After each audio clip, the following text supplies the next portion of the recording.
Welcome to 11th Witch, Tagalog Horror Stories. Magandang araw po sa inyong lahat. Ako po si Nilo, 29 years old at taga Baguio. Isa po akong normal na empleyado rito sa Baguio. Pero may nangyari sa akin na di normal isang gabi sa biyahe ko pa uwi galing sa work. Madalas po akong mag-overtime. Marami po kasing mga kailangang gawin sa opisina. Isang gabi, habang bumabiyahe ako pa uwi, mga bandang 11:00, pagod na pagod ako nung gabing yun. Ang gusto ko lang ay makauwi kaagad at makapagpahinga. Sa sobrang gusto ko nang makauwi, dumaan ako ng Luwakan Road. Hindi yon ang normal na ruta ko pa uwi. Pero mas mabilis ako makakauwi if doon ako dadaan. Normal ang fog sa Baguio. Madalas makapal ang hamog lalo na sa gabi. Pagpasok ko pa lang sa Luwakan, malamig na ang simoy ng hangin at makapal ang hamog. Kaya di mo masyadong mapapansin kung ano ang nasa harapan mo. Dahan-dahan akong nagmamaneho dahil nga sa kapal ng fog. Malamang marami na sa inyo ang may alam ng kwento ng Luwakan. Pero ako, na kahit taga Baguio, hindi paniwalain sa mga kwento ng White Lady dito. Nung una, tahimik at normal lang ang biyahe ko. Tanging tunog ng makina at mahina kung pinapatugtog na radyo lang ang naririnig ko. Maya-maya, napansin kong padilim ng padilim ang lugar habang bumabiyahe ako pa uwi. Sa bukas ko na bintana, nararamdaman kong lumalakas ang hangin, kumakapal ang hamog, at mas laling dumidilim ang kalye sa harap ko. Dito na nag-umpisa na sa bawat kurbada, parang kinakabahan ako. Hindi ko sigurado kung bakit pero tuloy pa din ako sa pagmamaneho. Nang malapit na ako sa bandang Luwakan Cemetery, napansin kong may lumalakad sa gilid ng kalsada, isang babae. Nakasuot siya ng puting damit, mahaba ang buhok at nakatungo ang ulo. Sa una, akala ko baka kailangan niya ng tulong. Baka walang masakyan kasi gabi na nga. Medyo nagdahan-dahan ako ng pagmamaneho para silipin siya. Nung halos katabi na siya ng sasakyan ko, doon ko lang napansin na wala pala siyang suot na sapatos. Napansin ko din na halos lumulutang ang damit niya sa malamig na hangin ng gabi. Hindi ko alam kung anong pumasok sa isip ko pero pinuksan ko ang bintana. "Miss, gabing-gabi na, okay ka lang ba?" Hindi siya sumagot. Sa halip, dahan-dahan niyang inangat ang ulo. At doon ko nakita ang mukha niya. Maputlang maputla, parang walang dugo. May madilim na butas ang mga mata. Biglang lumukso ang puso ko. Sinara ko agad ang bintana at inapakan ng gas. Sa bilis ng takbo ko, alam kong dapat ay malayo na ako sa kanya. Pero habang lumalakas ang kabog ng dibdib ko, may nararamdaman akong malamig sa bandang likuran ko at amoy lupa sa loob ng kotse. Nang sumilip ako sa rearview mirror, halos mailuwa ko ang puso ko. Nakaupo siya sa backseat. Hindi ko maintindihan paano siya nakapasok. Nakatitig siya sa akin, walang imik, walang galaw. Sa sobrang takot ko, napapreno ko ng bigla. Habang lumilingon ako para lumabas, nakita ko ang kamay niya, maputla, Mahaba ang daliri, papalapit sa balikat ko. Ramdam ko ang malamig niyang haplos. Hindi mo ba ako sasamahan pa uwi? Bulong niya, parang hangin na dumadampi sa tenga ko. Hindi ako makapagsalita. Para akong nanigas na yelo, di makagalaw at nanlalamig. Sa salamin, nakita kong lumaki ang itim ng kanyang mga mata at biglang lumawak ang kanyang nakangising bibig. Nagising ako kinabukasan, nasa isang hospital bed. Puting-puti ang kisame. Kwento ng mga nurse. Natagpuan daw akong walang malay sa kotse ko sa may gilid ng Luwakan Road. Simula ng gabing yon ay di dam bumalik sa normal ang buhay ko. Sinubukan kong humingi ng tulong sa aking pamilya at mga kaibigan, pero walang naniniwala. Pag nagsimula na silang pagtawanan ako ay di ko na tinatapos ang kwento. Ang hindi nila alam, palagi ko pa din siyang kasama. Isang babae na nakasuot ng puting bestida. Malamig na parang yelo ang katawan at ang ngiti nitong hanggang tenga. Hanggang ngayon, Miss 11, hindi ko maipaliwanag ang lahat. Kung sino siya o kung bakit hanggang ngayon palagi pa rin siyang nasa tabi ko.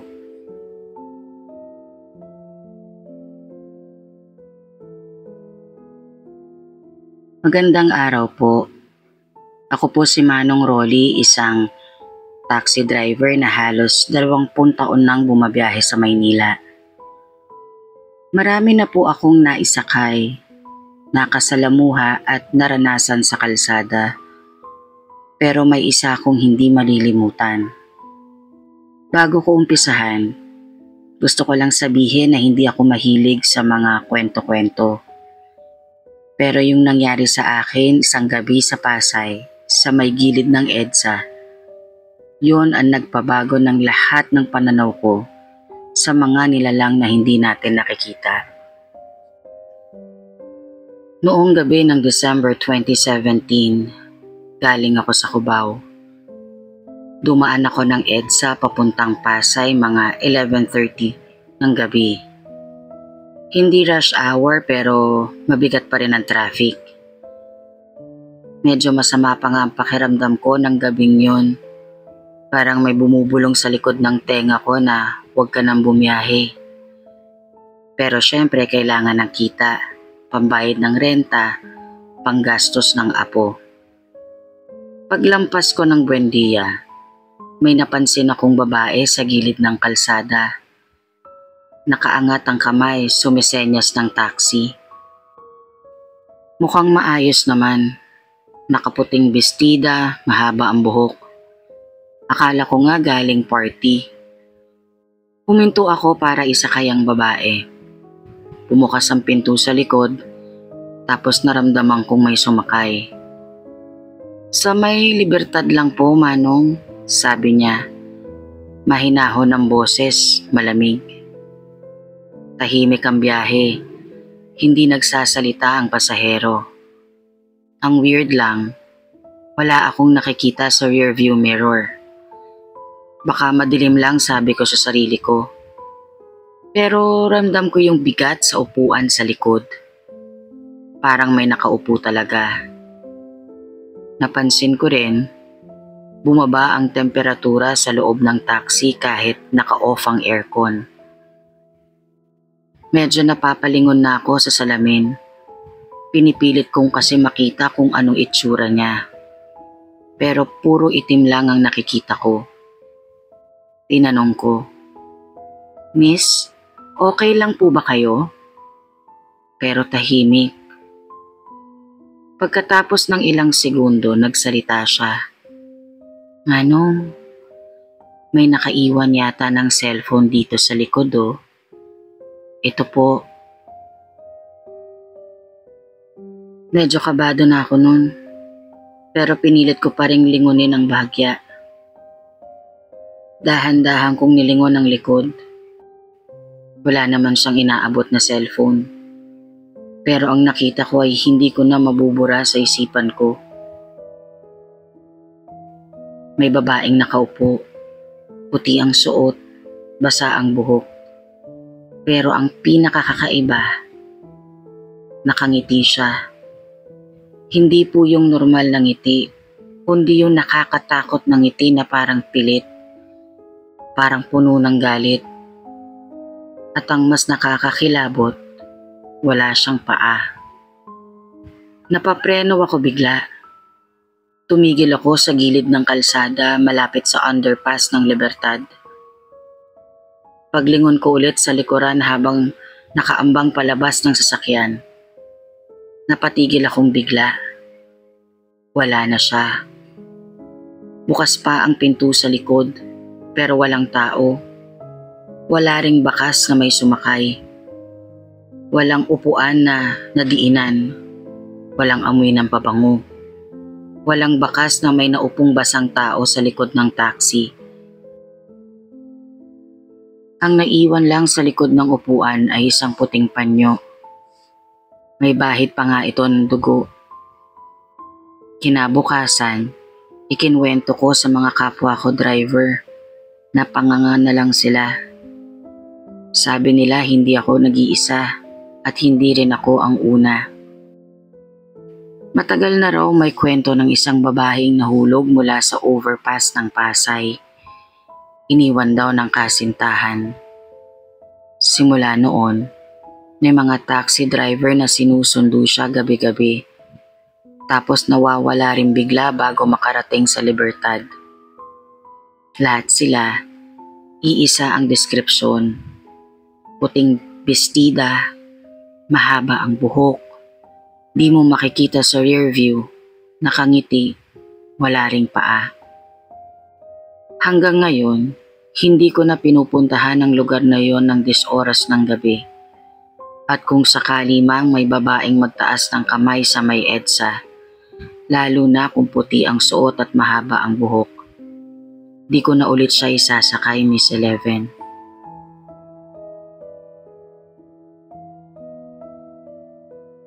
Magandang araw po. Tawagin niyo na lang po akong Cedric. Isa po akong junior graphic designer sa isang company dito sa Eastwood, Quezon City. Meron po akong katatakutan na kwento na gustong i-share sa inyong mga listeners. Bago pa lang ako sa trabaho noon, mga 2 linggo pa lang ako sa opisina. Kaya kahit medyo malayo yung biyahe galing sa Rizal, tinitiis ko. Excited pa kasi ako noon. Bagong trabaho, bagong lugar, bagong mga tao. At dito sa trabahong ito, iikot ang kwento ko na sana mabasa nyo. Yung building namin, modern at maayos naman sa labas. Isa siya sa medyo luma na tower sa Eastwood pero well-maintained. 6 na elevator ang nandun. Pero ang sabi ng admin, wag daw masyadong gamitin ang elevator 5. Akala ko biro lang o baka may sira. Pero napansin ko rin, sa tuwing sasakay ako ng elevator, madalas nilalagyan ng out of order ang elevator 5. Tsaka lang tinatanggal ang out of order kapag sobrang daming tao. Minsan may mga sumasakay pero bihira. Kaya noong isang gabi na ako na lang ang naiwan sa opisina dahil kailangan kong tapusin ang presentation sa client, doon nagsimula ang lahat. 10:00 na ng gabi, tahimik na rin ang buong floor. Naririnig ko lang ang tunog ng aircon at ng mouse ko habang nag-e-edit. Nag-text si Kuya Guard, "Sir, 10:30 po, shutdown na lahat ng ilaw. Baba lang po kayo pagtapos na kayo." Nag-reply naman ako ng noted po. Lumabas ako ng opisina ng 10:40. Wala na talagang tao. Naka-off na rin halos lahat ng ilaw maliban sa emergency lights sa hallway. Pagdating ko sa lobby, walang tao. Sarado na ang main exit. Doon ko lang napansin na may isang elevator lang ang bukas. Yung elevator 5. Medyo napatras ako, pero wala naman akong choice. Ayoko namang gumamit ng fire exit sa hagdanan at madilim na. Kaya kahit nagdadalawang isip ako, sumakay ako sa elevator 5. Pagbukas ng pinto, mapula ang ilaw sa loob. Akala ko sira lang ang lighting. Sumakay ako at pinindot ang G. Walang tao sa paligid at tahimik. Paglapit ko sa salamin sa loob, medyo malabo yung reflection ko.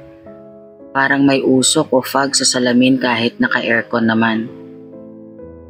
Tapos bigla kong napansin na may babaeng nakatayo sa likod ng reflection ko sa salamin.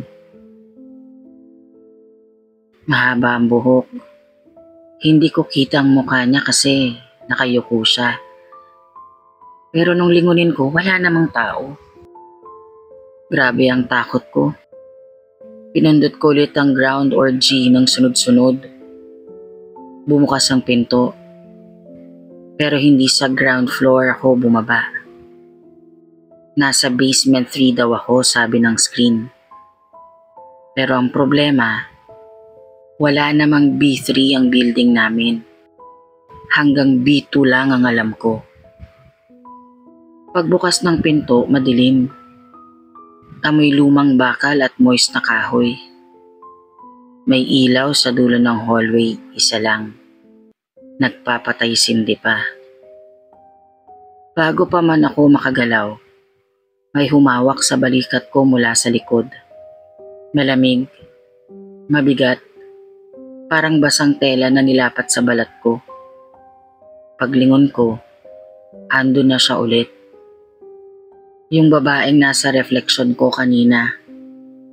Nakatayo, nakayuko, tapos dahan-dahang tumitingala. Puti ang mata, itim ang bibig, nakakunot ang balat sa pisngi. Naririnig ko siyang bumubulong. Tinatanong niya ako bakit ko daw siya iniwan. Napasigaw ako.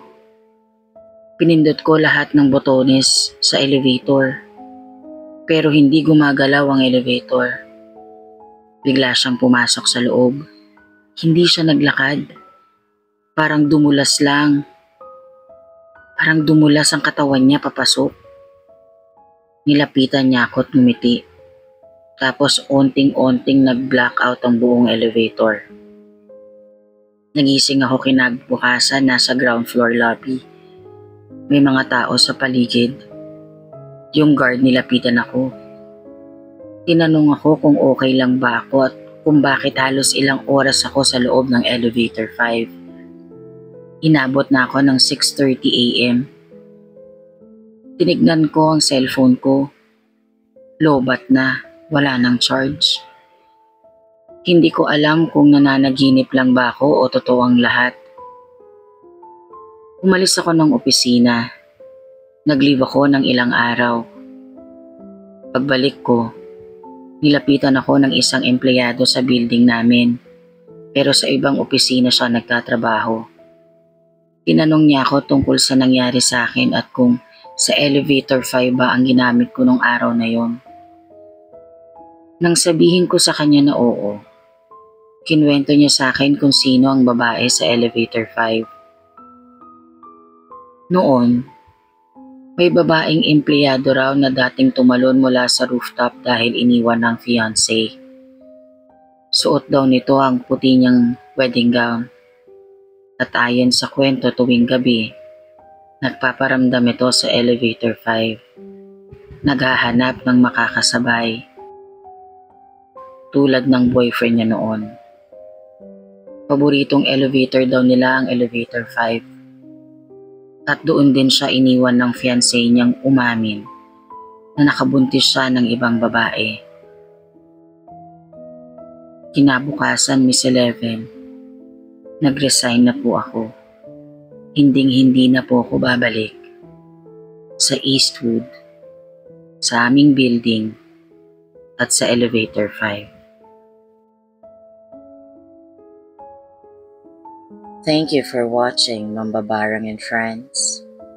Please don't forget to like, subscribe, and hit the notification bell for more scary stories.